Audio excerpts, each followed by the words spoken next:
gërëm leen rafetlu ànd bi ngeen ànd ak seen chaîne de télévision di ITV di leen gërëm itam ci li ngeen ñuy déglu ci i rajo 90.3 ngeen ànd ak seen mbokk Mamadou Sy di leen dalal ak jàmm ci seen émission l'invité de la rédaction di dalal ni kii tey Ousmane Ndiaye nekk secrétaire général de la coalition Diomaye Président fële ci département bu Saint-Louis moom mooy kon nekk suñu gan ni kii tey jëlee Ousmane Ndiaye maa ngi lay nuyu.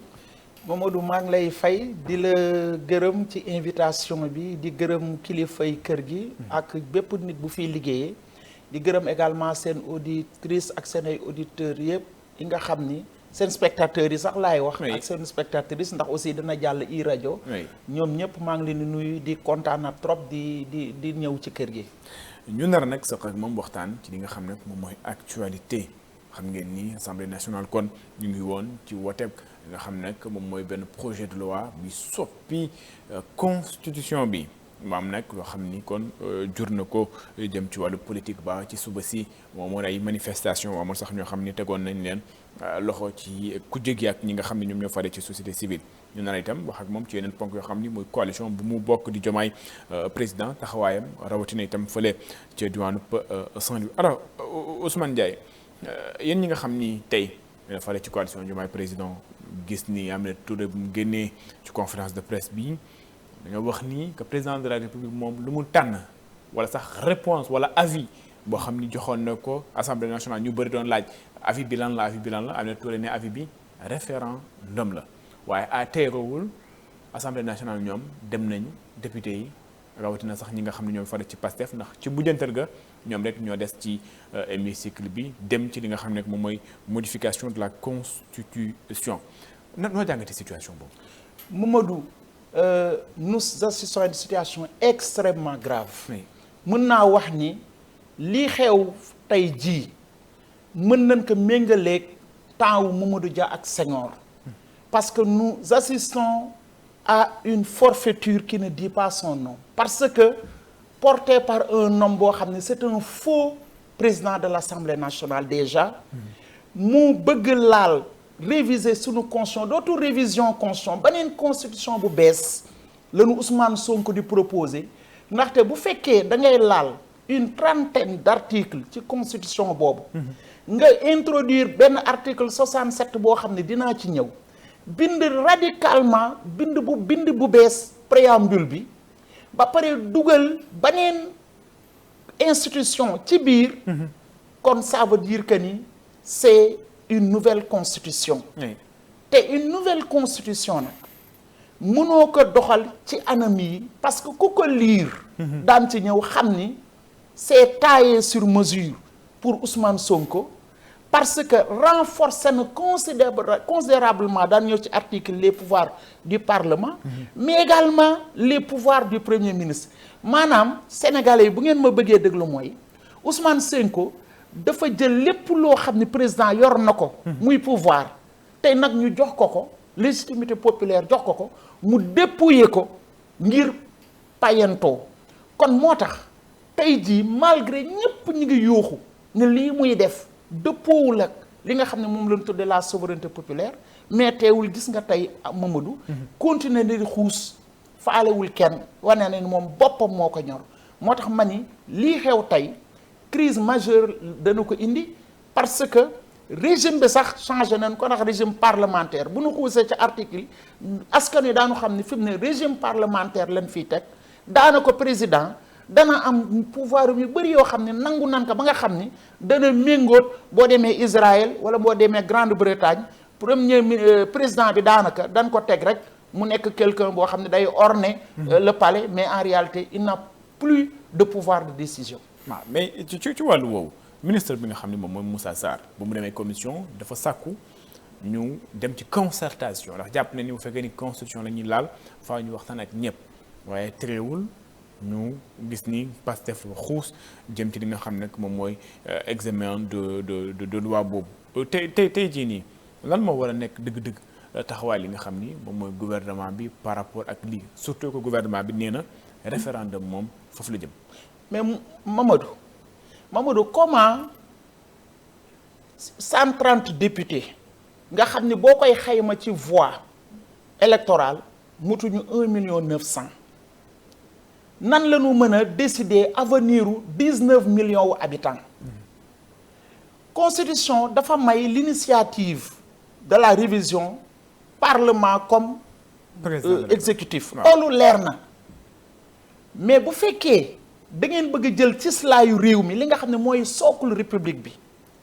dañ ni lii kat bu dee da nga dem ba koy laal daf dootul moo parti politique yi moomatuñ ko parce que parti politique parlement ba ña fa nekk pouvoir constituant dérivé la ñu am mais la souveraineté populaire le pouvoir constituant véritable absolu peuple bi moo ko moom kon bu fekkee dañu koy laal mais du majorité mécanique mooy changer constitution Sénégal mooy changer doxalinu institution yi mais bu fekkee ñoom def nañ ko mais suba beneen majorité bu ñëwee dana ko soppi keneen beneen majorité bu ñëwee ñu soppi ko te constitution bi kenn amul droit laal ko du moomeelu parti politique mais c'est un contrat boo xam ni c'est un contrat entre les acteurs de la nation te les acteurs de la nation dépassé na n'est-ce pas ñun parti politique yi société civile mi ngi ci religieux yi ñu ngi fi chef coutumier yi ñu ngi fi ñépp si la ñu bokk moo tax président bu nu toogee tey naan moom d'accordul ñu changer constitution bi nga kay d'accord na ko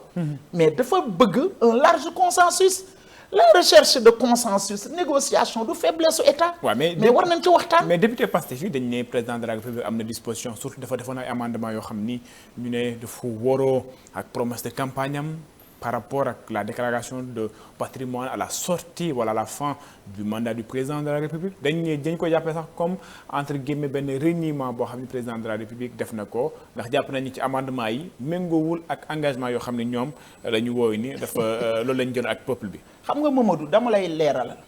gis nga ñoom dañuy jël comme li ñuy wax rek ils sont toujours dans la manipulation dama lay wax li nga xam ne moo soxal président. waaw mooy dañu jël. Premier ministre def ko président comme un régime parlementaire boo jëlee article 42 maanaam am na ñaar yoo xam ne dañu dooleel premier ministre benn bi mooy nan la ñuy fale président de la République qui doit définir qui détermine la politique de la nation moom moo fal premier ministre par décret xoolal paradoxe bi contradiction bi yow nga fal président ñu fal la nga fal Mamadou comme premier ministre ba pare nag nekkoon nag léegi yow yaa ma fal de waaye définition politique de la nation bi nga xam ni mooy contrat bi li lié ak askan wi balaa nga koy def da nga ci waxtaan ak man ba déggoo ci xam nga loolu c'est une aberration. waaw su ma jumul le premier ministre aussi am na pouvoir de nomination. waaye bi gën a grave non seulement le pouvoir de nomination mais premier ministre léegi xam nga bu njëkk ba conseil constitutionnel bi nu bëgg a changer par la cour constitutionnelle. waaw léegi dañ xam nga bu njëkk ba président am na légitimité populaire war na ko mën a saisir. nangul ko parlement bi am na légitimité populaire war na mën a saisir cour constitutionnelle mais léegi dañ ne premier ministre sax mën na ko saisir kon yokk nañu doole premier ministre bu foofu ba pare nag teg ci nag yéen sénégalais yi ngeen déglu ma. léegi nag premier ministre nag mën na présider léegi conseil des ministres. mën na présider mais dañ bu fekkee suudet buñ ko délégué. mais ba tey rek le fait que ñu nangul ko ne que mën na présider conseil des ministres mais situation mën na toog le président nekk en situation de faiblesse mais saa waay mu neex la mu nangu nga bañ mu naqari la dañuy waaji demal présider conseil des ministres donc pour vous dire dafa renforcer carrément le pouvoir du premier ministre boo ñëwee ci parlement bi. mais foofu la gën a grave parce que Sénégalais yi sañ-sañ bi nu am ba fal seen président ñu ni bépp convention bu muy négocier ndax booy négocier convention doo négocier parlement européen wala parlement bu nekk état France wala parlement bu nekk état Mauritanie da ngay négocier ak sa naataango président nan ngay joxe nit ki nguur nekk yow yaay président yow yaay définir politique de la nation yow yaay xool li nga xam ne mooy njëriñu Sénégal ndax tu es également le garant de la constitution mais également des intérêts du Sénégal ñu ne la booy signer ak France convention da ngay ñëw tàggu assemblée nationale. xam nga loolu mooy yow dañ la yónnee rek nga dem mais amoo aucun pouvoir de décision beneen bi mooy ñu daal di dugal ci texte bi. constitution bi lu ñuy wax les lois d'habilitation yi maanaam président bu dee xam na ni kat dañu ko teree mu liggéey teree mu doxal réew mi mu fonctionner normalement ndax loolu la koy askan wi di xaare assemblée tànc ko ndax ci loolu la Ousmane Sonko jëm parce que loolu la ñu bëgg te loolu la ñuy def fexe ba ñetti at yi moom du ki ka dese du ci liggéey président constitution da ko mayoon muy jël ay ordonnance pour mën a doxal réew mi. te du ko jaar assemblée nationale. te du jaar assemblée nationale léegi nag nee nañ ko ordonnance yooyu sax du daanu fexe ba limiter ko ba nga xam ne dootoo ko mënati jël wala la nga ciy jël dana néew lu la permettre nga mën a gouverner kon Mamadou Ousmane Sonko lan la bëgg non Mamadou Ousmane Sonko sonal nañu xam nga sonal ñu mooy tey jii ñun ñëpp li tax ñu am déception ak di waxe xol mu metti ñu mooy Sénégal waroon na nekk faneen mais Ousmane Sonko éternel nanu nekk ci ay conflit permanent ba mu ko mënulee ba mu nekk lee ci nguur ci mbedd mi la ko doon def léegi nag nekk na ci nguur ci institution yi la ko jaarale heure bi sénégalais yi fi may wax jëppi nañ ñu sax parce que heure bi ñu ngi wut lu nu lekk lu nu naan mais Ousmane Sonko fexe na ba indi cette dualité là ba tey jii léegi mbirum rien que mbirum politique la ñuy wax ak assemblée mais foofu laa doon taxaw parce que moom ne woon na crise institutionnelle du am leneen lii itam mooy ci jamono ju ñu nekk le baccalauréat général le 30 juin lañ koy démarrer ñu nekk ci contexte boobu nawet nekk di ñëw ñu war a préparer wu dem ci mais ndax le moment est propice pour véritablement ñuy dem ci wàllu crise institutionnelle yii nii yu mel nii. waaw mais Ousmane Sonko li mu wax c'est clair moom dafa bëgg falu 2029 nu mu mel dana falu 2029 te ginnaaw jàpp ne ni président Diomaye ndax nag ñun coalition Diomaye ñu dañu jàpp ne liggéey bi muy def jar na mu nekk mu am second mandat kon bu nee président Diomaye bu réussir moom du am li mu bëgg donc perte loo na président Diomaye ñaari at weer ndax moo doon le premier ministre super fort ministre yépp président Diomaye da ko jox Diomaye a donné tous les leviers de l'État à Ousmane Sonko pour mu gouverner ñaari at wane na ne tëleem wane na li nga ay limitam tey jii génn na daw làqatu assemblée nationale li nga wax inondation yi ñi ngi ñëw campagne agricole bi ñi ngi ci defe naa député yi ci yooyu la ñu waroon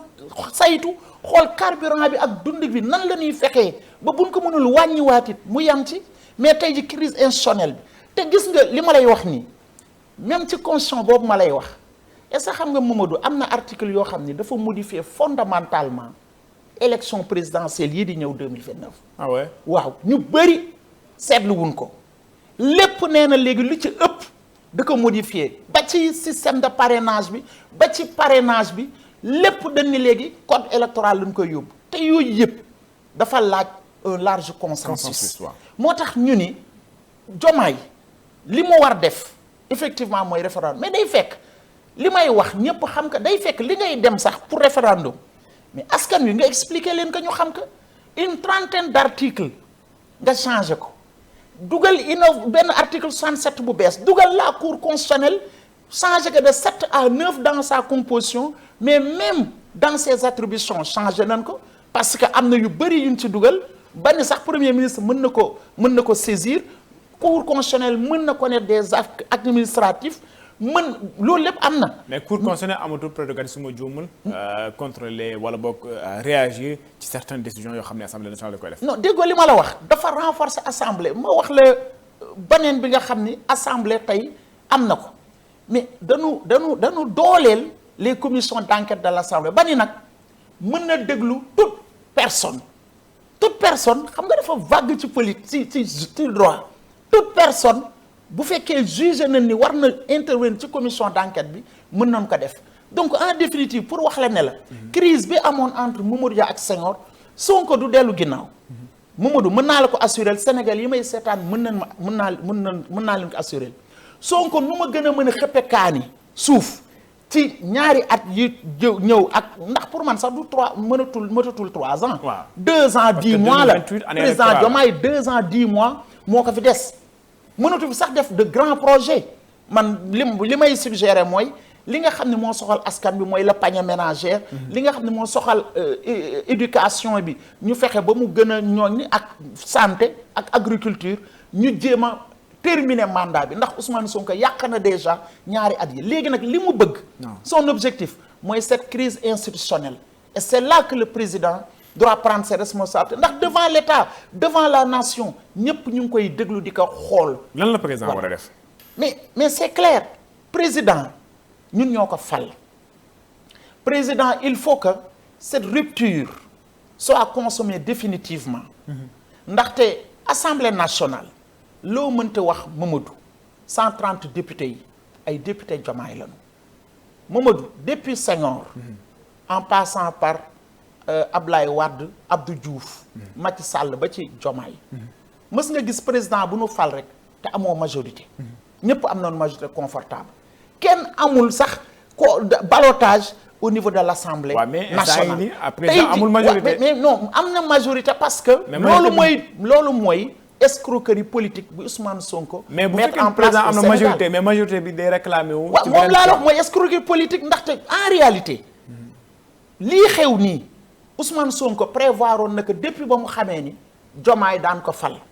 lii moo tax nag bi muy defar assemblée mu ni Pastef kase laay tabb te man maay tabb ñi nga xam ne ñooy dem nekk député. parce que booba il avait prévu que ni. voilà il a prévu ça il est machiavélique parce que tout ça il l'avait prévu parce que xam na ni gis nga bi ñuy tabb député assemblée yi Mamadou yow buñ la tabboon nga nekk député man mii Ndar bu ma Sonko tabboon ma nekk député ndax Sénégalais yi ils sont cohérents mënuñu fal un président 6 mois après ñu ni duñ ko jox majorité donc il en a profité dàq tout ce qui est parti allié jël ay nitam yoo xam ne bu nee leen weex na ñu ni tàll bu nee xonk na ñu ni coy mu dugal leen pour préparer cette forfaiture et malheureusement comme je l'ai dit le peuple moom mooy souffrir et le président doit prendre ses responsabilités tey di balaa ma ñëwaat ci leneen di dafa am benn disposition boo xam ni buy ayee président de la République jiite parti politique nekkoon na ci programme Diomaye président mais dafa mel ni la position elle a changé au sein de la coalition suñu leen déggee ban gis-gis nga am ci wàllu woowu leneen li itam mooy lan mooy taxawaay tey dëgg-dëgg bi war a nekk la coalition Diomaye nga xam ni tey moom mooy accompagner le président de la République. xam nga moom laa la wax xam nga l'article 38. waaw dañ ci dugal lu mel noonu président ñëpp xam na ni actuellement xam nga une loi elle doit être abstraite impersonnelle. waaw ñëpp la fi nekkal. mais loi bi c'est taillé sur mesure pour Ousmane Sonko maanaam lépp levier bu mu mën a téye levier juridique comme politique pour tënk Diomaye ba du mën def dara déjà levier juridique yépp mi ngi tëj buntu yi nga xam ne yoon mayoon na Diomaye mu exercer li ci des na mooy levier politique bi mooy fexe ba Diomaye du am benn wéeruwaay du parti du coalition parce que lépp ci processus bi la dem mais Diomaye ak ñun ñëpp tout le monde ñëpp adopté woon nañ le principe. mais bu dee principe bi dañ koy utiliser pour des affaires purement politiciennes. on est en droit de reculer de réfléchir moo tax ñoom kay nee nañu ñoom ñooy majorité fii Sénégal fàtte nañu 44% wu Sénégalais yi voté lu leen woon. fàtte nañu aussi 54% je pense. dama yokkal naa sax 46% Sénégalais musuñu leen voté. 54% yi Pastef yor. ñun ñi nga xam ne ñoon ñooy parti cabine téléphonique yi. xanaa am na luñ ci participer. cotiser ngeen du cotiser nañu tuuti mais 54% yooyu. bu dee ñoom yaakaar na ni mi ngi fi ba léegi. référendum kay amul problème. référendum d'accord na wala d'accorduma la comme que peuple bi mooy peuple souverain Pastef am nañu doole ñoom lu ñuy njëkkante di jàpp par la voie parlementaire nañu ko soumettre au référendum. bu boobaa askan wi dana mën a juger mais ce qui est dommage c'est que mënatuñu changer toroftal ay di tey ñoom li ñu voté parce que bu fekkoon li leen Diomaye wax la ñu d'accord muy un large consensus une grande concertation impliquant tout le monde kon discussion bu mel nii nga bay poser daan ko teg sur la table kon nga jàpp ne référendum bi moom dañ fa war a dem non référendum bi c'est une Diomaye doit prendre toutes ses dispositions oui. pour permettre pas 1,9 million yu voté loon Pastef oui. mais pour permettre aux 18 millions de Sénégalais de se prononcer définitivement sur cette question. Alors Diomaye président ci département de Saint-Louis ñuy gis yënga li nga xam ni yaa ngi koy def ci département boobu comment se porte la coalition au niveau de Saint-Louis bi nga xam ni yow mi yaay secrétaire général. waaw damay sant d'abord le coordonnateur départemental Cheikh Gueye et l'ensemble du bureau du département pour depuis bi nu sampee la coordination départementale ba tey ñi ngi liggéey département Saint-Louis moom defe naa ni moom laa doon wax keroog sunu adversaire ce n'est plus Pastef ndax Pastef nit ña fa nekk représenté Pastef defe naa ni seen gox seen buntu kër bu ñu doon voté kenn du leen voteel tous ils ont bénéficié ci popularité Ousmane Sonko popularité boobu nag effrité wu na bu baax à Saint-Louis je vous donne juste un exemple barki démb ñëw na Ndar naam day jaale ndax ñëpp xam na ni fa muy doomoon fa la jàngi alxuraan mais keroog dama wax ne Sonko Ndar buñ ko fa bu daan dégg takkaneeru Sonko à Saint-Louis wala Sonko ne ah man damay ñëw de place bayee jël selfie day fees dell mais keroog defe naa ni gisul kenn ku nekk ay Sonko lu dul seen ay ñoñ comme ñun département de Saint-Louis dañ fa am ancrage ndaxte booy xool muy parti Mary Teuw Niane bi nga xam ni élection locale yi mujj yi am nañ fa 12% et cetera booy xool parti bi nga xam ni Mimi 2024 ma nga fa ak Awale ak d'autres partis Bamba Dièye am nañu doole ancrage à Saint-Louis Saint-Louis dafa am une particularité oui. C'est une ville spéciale bu yàgg di voter les populations sont sereines actuellement bu ma nee la gox-goxaan yi ñu ngi fay dugg nag di installer suñu ay satellite wala cabine téléphonique nun ko bëggee mais en tout cas les jeunes Saint-Louisiens surtout nag c'est ce qui m'a frappé sont en train massivement d'adhérer à la coalition Diomaye et c'est pourquoi dañuy gërëm bu baax madame la superviseure madame Aminata Touré bi nu dooleel gën ñu organiser gën ñu ñaax ba nga xam ne fi nu toll liggéey bi am na solo boo xam ni saa waay Sonko mi ngi taxawaalu gis man Ndar bi mu ñëwee man dañ moo ne ma Sonko ñëw dama ne ah bon ñu ni génn ñu ne waaw mais du marché tee njigéen du goxu mbaaj du sanc ba du nord du sud du kenn moo génn ne ko woy Sonko bien entendu xam nga nag boo demee ba perte sa légitimité populaire léegi nag bu la neex nga ni non dama ñëwoon rek dëj xam nga boo ñëwee jaale Sonko yàgg na ñëw Ndar jaale dëj ak yeneen des choses très importantes mais nit ñëpp dañ koy biw léegi nag kenn biwatu ko parce que tout le monde a compris ce qu'il est en train de dérouler boppam moo ko ñor nekk président moo ko ñor pour loolu jaral na ko lu ne mais lim ko jaral président Diomaye na xam ne ñu nit en tout cas Diomaye jaral nañu coalition Diomaye jaral nañu lu ne daanu taxaw défendre le président de la République te bu jaree ñu def comme ñoom ñi ñuy def daan ko def parce que de plus en plus ñi ngi reculer ndax yaakaaroon na ni xoxatal yooxu saaga nit ñi nga xam ne mooy seen ki ab loolu lépp nag nit ñi dañ ko démystifier et c'est ça que nous sommes en train de faire à Saint-Louis. coalition Diomaye président moom noppi na pare na pour élection locale yi ñu jëm. non dama ni Ndar. waaw commune Gandon Fass Ndiébène Gandiol Paal yépp dama ni coalition Diomaye dana fa am candidat te daanu gagné élection yi xam nga lu tax ma ni daanu gagné élection yi gis nga Ndar dañu fonk diine fonk seen culture fonk seen aada. mais bu leen fàtte. yooyu yëpp allez-y. waaw yooyu yëpp ña fa nekkal Pastef du toppatoowuñ ko sax Ndar dañu bëgg ku fonk doomu aadama ña fa nekk taluñu loolu gis nga man suma principal adversaire et je le dis ici moi je suis candidat à l'élection pour la commune de Saint-Louis mais comme je l'ai dit nous sommes dans une coalition il y a d'autres candidats très très importants ñoo xam ne am nañu doole am nañu sañ-sañ ñun le moment venu daanu xool ka gën ñu présenter ko waa Ndar mais dama la bëgg a wax ni sunu adversaire du ñoom son adversaire et c'est malheureux de le dire ici c'est Mansour Faye ndaxte waa Pastef dañu nalaw lu yàgg tëdd di nalaw ba waa ji yëngatuwaat na mi ngi yëngatu di nekk ci nit ñi nangam mais ce qui est sûr que les 5 communes incha allah ak le conseil départemental daan ko jël teg ko ci loxo madame Amina Touré mu jottali ñu ko sunu président. Ousmane Ndiaye secrétaire général de la coalition Diomaye président ci département bu Saint-Louis ñu may wax lu ñu terlee ci waxtu ba bëreetul ma baal peut-être le dernier mot bi li ngay tàggatoo surtout par rapport ak situation actuelle réew mi lan la laaj. réew mi li mu laaj mooy de grandes décisions et ce que nous attendons du président de la République président ñiy ànd ak yow bëgguñu la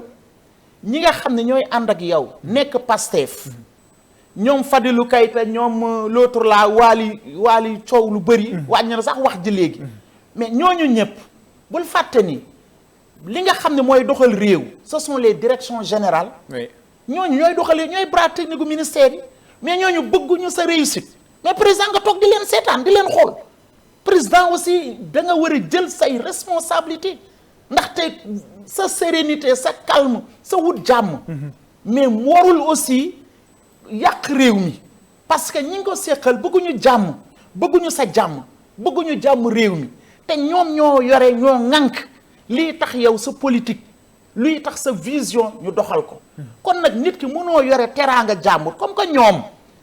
démissionné wunu ndax looloo doon logique ndax ku ne dugguma sa gouvernement waroon nangu yore say bras technique te comme que nee na ñetti at yi la dese ñoom seen yoon nekku ci dañ ci raxas seen loxo mais mënoo jiiteel ay direction majeure yooyu ay port ay caisse de dépôt de consignation ay Promoville yi nga xam ne ñoo war a ŋànk développement réew mi nga bàyyikat waa Pastef ñu continuer di wéyal di doxal yore seen ay 8-8 yore seen ay 4-4 mais si man mënuma ñëw man Ousmane Ndiaye un CSA de l'UFR des sciences de la santé yore sama oto sama carburant di xeexal Diomaye ci biir terrain bi ma fekk fa ay DG yoo xam ne teraanga ji nu yor Diomaye leen ko jox ñu jël ko di ko xeex ak Diomaye donc il faut que nga ànd ak ñi nga mën a àndal bu dee ñi ngay àndal ñii seen objectif mooy fal Sonko 2029 yow fexeel ba ànd ak ñi nga xam ne seen objectif mooy satisfaire demande population bi et je pense que c'est l'appel que je lance di remercier waale en même temps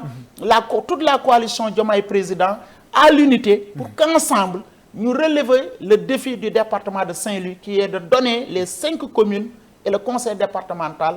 au président de la République Bassirou Diomaye Diakhar Faye. sant ko gërëm ko moom Ousmane Ndiaye ma fàttali leen secrétaire général de la coalition Diomaye président ci département bu Saint-Louis seen émission l'invité de la rédaction jeex na daje ci beneen numéro ak beneen gan.